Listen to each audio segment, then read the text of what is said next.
안녕하세요. 오늘 9월 15일 마감 시장 말씀드리도록 하겠습니다. 오늘 어제 미국 시장에서 소폭 반등이 있었고요. 생산자 물가 지수가 조금 둔화돼서 그 영향으로 올랐는데 오른 거 대비해서는 상당히 미미한 폭으로 올랐기 때문에 큰 영향 없다고 생각하고 제가 어제 마감 시장 때 말씀드렸지만 오늘 미국 시장이 만약에 소폭 반등 내지 크게 부러지지만 않으면 오늘 시장 약간 상승해서 분명히 이 외국계 기관 그동안 며칠 샀던 거 못 팔았던 거 오늘 파는 날이 될 거다. 역시 외국인들과 기관이 팔았습니다. 일별 동향 보시면 선물에서 외국인이 어제 샀던 거 일단 그대로 나갔고요. 오늘 만약에 미국 시장에서 또 태풍 부는 뉴스 나오면 3일 전에 샀던 이 1조 이것도 내일 팔아 제낄 겁니다. 네, 그렇게 보시면 되고 어제 예상한 대로 오늘 딱 시장이 그렇게 나왔고요. 미국이 덜 빠지다 보니까. 그런데 이제 하나 안 좋은 거는 삼성전자를 지금 보시면 수급을 보시면은 외국인과 기관 여기서 말하는 기관 이제 금융투자죠. 이쪽에서 보면은 다 나갔습니다. 거의 다는 아니어도 꽤 나갔어요. 샀던 물량. 그렇게 되면 우리나라 시장이 다시금 미국에서 좀만 흔들림이 나오면 내일 못 팔았던 선물 물량과 현물들 다시 또 외국인과 기관이 폭탄 투하하면 우리나라 증시는 지지를 못 받고 하단 테스트를 들어가서 FOMC까지 결과를 기다리는 그런 장세가 펼쳐질 수 있어요. 앞으로. 그러니까 여러분들이 그거는 염두에 두시고 혹여 내일 미국 시장이 크게 오르지 않는 이상 미국 시장이 오른다는 기준은 뭐냐? 만약에 지수를 보더라도 난 잘 모르겠다 싶으면 미국 시장이 진짜 찐 반등인지 가짜 반등인지는 애플을 보면 돼요. 이런 게 있어요. 뭐냐면 만약에 애플이 그저께 2년 만에 대폭락을 만든 주범인데 애플이 만약에 내일 시장에서 아침에 일어났더니 플러스 1% 아니면 마이너스 2% 이렇게 돼도 좋아요, 사실. 제가 드리고 싶은 말씀 뭐냐면 만약에 시가총액 1인 애플이 강보합에서 플러스 마이너스 1%에서 왔다 갔다 하더라도 마이크로소프트라든가 특히 여러분들이 주님처럼 믿고 있는 테슬라가 급등을 뽑아주면 순환매 차원에서 굳이 애플이 안 올라가도 돼요. 근데 애플도 마이너스 2% 그리고 요새 흐름이 좋았던 테슬라도 마이너스를 떨어진다. 아니면 애플은 보합인데 테슬라가 마이너스 5%다. 그러면 시장은 다시금 소용돌이 칠 수 있어요.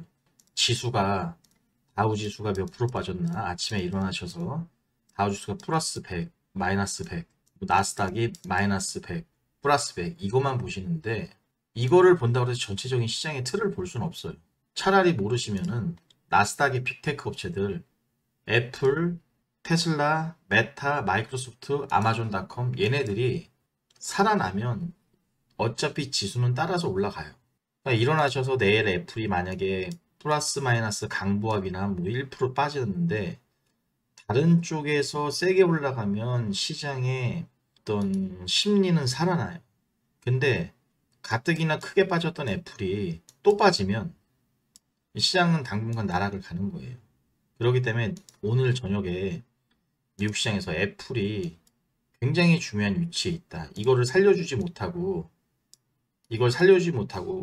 하락을 하더라도 이 저점에 근처에서만 하락을 하고 다른 애들이 끌어올려주면 상관없는데 동시다발적으로 내려가면 조금 흔들림이 나올 수 있고 내일부터 요 며칠 샀던 물량 기관과 외국인이 폭탄 투하하고 공매도까지 같이 때릴 수 있습니다. 그리고 FOMC까지 저점 테스트라 갈지도 몰라요, 미국 시장이. 그렇기 때문에 내일 만약에 애플과 테슬라랑 이런 것들이 오르면 눈치 싸움을 보면서 파셔도 되고 안 파셔도 되는데 미국 시장이 안 좋은데 우리나라 조금 올랐다고 버티고 있다간 장 후반으로 갈수록 줄줄줄줄 빼면서 결국에는 종가상 이걸 깰 수가 있어요. 그러니까 내일 만약에 미국 시장이 아침에 일어났는데 안 좋았다. 애플도 빠지고 테슬라도 빠졌다. 근데 우리나라 시장이 개파락을 세게 하지 않고 뭐 0.3% 개파락, 0.5% 개파락 하면 살짝 개파락했어도 이 그림이 나올 수 있어요. 종가상 가다 보면. 그러기 때문에 여러분들은 그 시가가 마이너스를 미세하게 하락 출발했어도 영민하게 눈치를 채시고 빨리 종목들을 던지는 그런 행위를 하셔야 됩니다. 삼성전자가 이렇게 빠지는 거 대비해서 오늘 코스피 시총 상위에서 딱 하나 LG 엔솔이 올랐는데, 이거 LG 엔솔 주주분들이나 관심 갖는 분들은 이 주식이 역시 LG 엔솔은 좋았다, 갈 수 있다, 그래서 간다고 생각하시면 안 됩니다. 이건 순환매 차원에서 가는 거예요. 얘까지 죽으면 시장이 죽기 때문에 순환매 차원에서 부르는 거지, 절대 얘가 좋아서 부르는 것도 아니고, 멀티플을 봐도 지금이면 적정 가격이라고 볼 수 있어요. 에코프로비엘이나 LNF 대비해서 얘도 적정 멀티플 치면 지금 가격이 적정가입니다. 시장 맞추기 위해서 상상 근데 목표치도 웬만큼 다 찼습니다. 그러니까 이걸 너무 좋다고 또 덤비시는 분들이 없길 바라서 말씀드린 거고, 이제 개별적인 특징을 오늘 큰 거를 보면, 상승 특징을 보면 일단 오늘 EU에서 강제 노동 금지법을 추진한다고 해서 이게 사실상 중국 신장 위구르족 강제 노동을 염두에 둔 법인데, 이 법안이 발효되면 EU는 신장산 원자재가 포함된 상품의 수입 금지. 무슨 말이냐면 신장에 이 중국 신장 지역에서 사람들을 뭐 고문하진 않겠지만 굉장히 우리나라처럼 뭐 8시간, 10시간 일을 시키는 게 아니라 인권은 무시하고 막 10시간, 20시간 시키니까 유럽연합에서 강제 노동 금지법을 추진한다는 건데, 여기 보시면 태양광용 폴리실리콘, 이게 전 세계 글로벌 양의 40%를 신장 지역에서 담당합니다. 근데 이거를 이 강제 노동법을 금지해서 신장 지역의 태양광용 폴리실리콘을 전 세계에서 못 받아들이면 우리나라의 태양광 업체들이 반사이익을 얻을 거다, 그런 논리로 오늘 OCI가 엄청나게 급등을 했고요. 하나솔루션, 현대 에너지 솔루션, 뭐 현대 에너지 솔루션은 이미 많이 올라서 선 넘어서 지금 올라가고 있고요. 전 뉴스 때문에 오늘 아침부터 이쪽에 굉장한 매기가 붙어서 수급이 들어왔는데, 여러분들 이렇게 생각하시면 됩니다. 오늘 이 뉴스가 아침에 나와가지고 오전 5시 48분에 나왔는데, EU에서 강제 노동법 금지한다고, 이런 것 때문에 갔다고만 생각하시면 여러분들은 초보에서 벗어날 수가 없어요. 그럼 뉴스만 보고 우리가 매매를 해야 되거든요. 지금 OCI를 딱 보면 기가 막히게 쌍바닥 근처 자리에서 이게 뉴스가 나왔단 말이에요, 지금. 근데 여기 기사를 잘 읽어보면 전 세계에서 비중국계 폴리실리콘 제조사는 한국의 OCI와 독일 바커, 미국 햄록 등 단 3국뿐이다. 신장 위구르족 강제 노동 문제가 불거지자 중국 업체들조차 OCI에 러브콜을 보내고 있는 상황이다. OCI 관계자는 신장산 폴리실리콘을 대체할 수 있는 곳이 OCI와 독일 바커뿐이라 폴리실리콘 계약 문의가 늘고 있는 상황. 자, 계약 문의가 늘고 있는 상황이라는 건 이미 OCI 관계자들은 알고 있다는 얘기죠. 이미 발주나 이런 것들이 지금 이 뉴스가 나오고 나서 EU가 부랴부랴 강제 노동법을 만든 다음에 그런 게 아니라 이미 저 법안이 나왔거나 나오기 전부터 소식을 듣고 전 세계에서 OCI 독일 바커에 계약 문의가 늘고 있다. 이건 먼저 알았을 거예요, 이 사람들은. 그러니까 이 관계자들이나 누구는 알고 있던 거죠. 문의가 많이 늘어난다는 걸. 여러분, 그리고 여기서도 굉장히 실적이 잘 나왔고요. OCI가. 여기도 마찬가지지만. 기가 막히게 저점 테스트 구간 자리에서 저 뉴스가 나오면서 쏜 게 우연이 아니라는 얘기예요. 이미 실적은 잘 나오고 있고 문의가 넘쳐나다 못해 저 뉴스까지 나오면서 저건 핑계일 뿐이지, 그러니까 명분일 뿐이에요. 올리기 위한 명분. 이미 장사가 잘 되고 있었다는 거예요, 전부터. 하필 그런 쌍바닥 자리에서 나온다. 기술적 분석을 무시하시면 안 됩니다. 여러분. 꼭 나올 자리에서 뭔가 반등이 나오거나 꺾여야 될 자리에서 악재가 나온다거나 호재가 나옵니다. 기술적 분석은 등한시하면 안 됩니다, 항상. 자, 이래서 오늘 태양광 업체들이, 중소업체 중에는 S에너지가 가장 많이 올랐는데 이것도 제가 이 근처에서 말씀을 드렸어요. 계속 간다고. 그렇기 때문에 참고하시면 되고요. 또 특징적인 거는 LNF가 미국 배터리 진출 불허가 나서 오늘 조금 빠졌는데, 이거는 그거예요. 산업통상자원부가 기술 유출 우려 때문에 이거를 뺐다고 그러는데 이게 비슷한 뉴스가 뭐가 있냐면요. 뭐 너무 내용이 기니까 핵심 기술 유출 우려 때문에 정부에서 급제동을 했고 LNF에는 다시 한번 자기네가 미비했던 것들은 준비해가지고 다시 정부 상대로 보안이 미흡했던 걸 준비해가지고 다시 허가를 받는다는 건데 제가 드리고 싶은 말은 이거는 뉴스일 뿐이고요. 우리가 실전으로 주식을 보면 LNF가 오늘 안 빠졌어요. 그럼 일반 분들은 기술 수출 우려로 배터리 진출 공장 미국에 짓는 거를 이거 못하나 보다. 이거 악재인데 공장도 미국에서 인플레이션 감축법 만들고 무슨 법을 만들어서 자기네 나라 자국으로 아메리칸 퍼스트를 하기로 했는데 우리나라에 공장 안 지으면 우리는 미국에서 물건도 못 팔고 이렇게 만들어 놨는데 나 LNF 우리 양극재 미국에다 공장 짓고 배터리 생산해야 되는데 이거 못 지면 어떡하지? 이렇게 생각하는데도 오늘 안 빠졌단 말이에요. 그럼 일반 투자자분들은 이거 괜찮나 보다 안 빠졌다 이렇게 생각하는데 이게 절대 그렇게 생각하시면 안 돼요. 이게 나중에 이러다 나중에 빠져요. 나중에. 왜 그러냐면 비슷한 걸 보여드릴게요. 포스코가 지금 난리가 났잖아요, 여러분. 포스코 난리 난 건 여러분들 다 아시죠? 포스코가 난리가 나가지고 지금 하루 매출 손실이 100억이랍니다. 그 태풍 때문에 침수돼가지고 지금 하루 손해가 100억이라는데 그래서 지금 전국의 전기 기술자들을 불러 모으는데 일당이 150만 원 이상이 납니다. 근데 생각해보시면 그 뉴스가 요 근처에서 나왔는데 안 빠졌어요. 안 빠지니까 일반 투자자들은 여기 괜찮나 보다. 무슨 태풍 피해로 뭐 하루에 100억씩 손해나고 뭐 자동차에도 문제가 생기고 이 포항제철에 철을 쓰는 관련 기업들은 모두 다 안 좋다고 내가 뉴스를 본 것 같은데 근데 그날 양봉이 나오고 강해요. 그럼 일반 분들은 괜찮나 보다 하는데 이게 그대로 그냥 거의 포스코가 뭐 7, 8%, 10% 내외로 빠지면 급락이에요. 여러분 이렇게 올려놨다가 지금 급락을 시켜놨어요. 근데 이거 장 때문에 빠진 거 아니냐. 장 때문에 그렇게 생각하시면 안 돼요. 오늘 보시면 포스코가 1.88% 빠졌는데 장중에는 4.5%나 급락했습니다. 순간적으로 이렇게 밀면 누가 안 무서워하겠어요. 그러니까 어떤 악재가 나왔는데 준비가 안 되면요. 일단 그렇게 덜 안 뺍니다. 많이. 나중에 부각시켜서 빼버려요. 그러니까 LNF도 오늘 미국에 공장 짓는 거 산자부에서 불어났다고 그래서 생각보다 빠질 줄 알았는데 안 빠졌다고 그래서 이거 괜찮나 보네. 그 생각을 하셨다가는 포스코 홀딩스처럼 이렇게 빠지는 걸 경험하는 수가 있어요. 잘못하면. 그러니까 LNF는 조심해야 돼요. 그리고 LNF가 이렇게 빠진다는 건 시장에 못 갈 수도 있다는 얘기예요. 제 말은.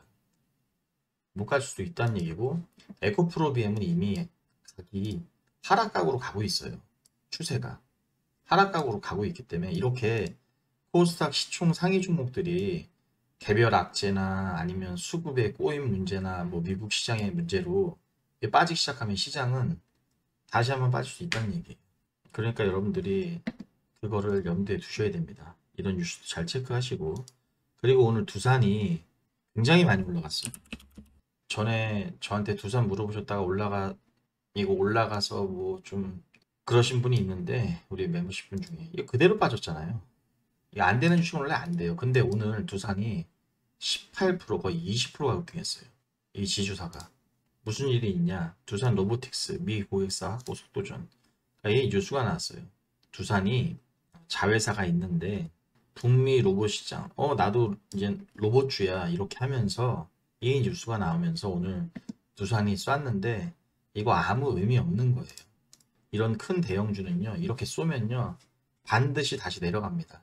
이거는 그냥 저런 특징적인 뉴스가 나오면서 세력이 팔아먹으려고 한 거지 이거는 절대 올바른 시세가 아니다.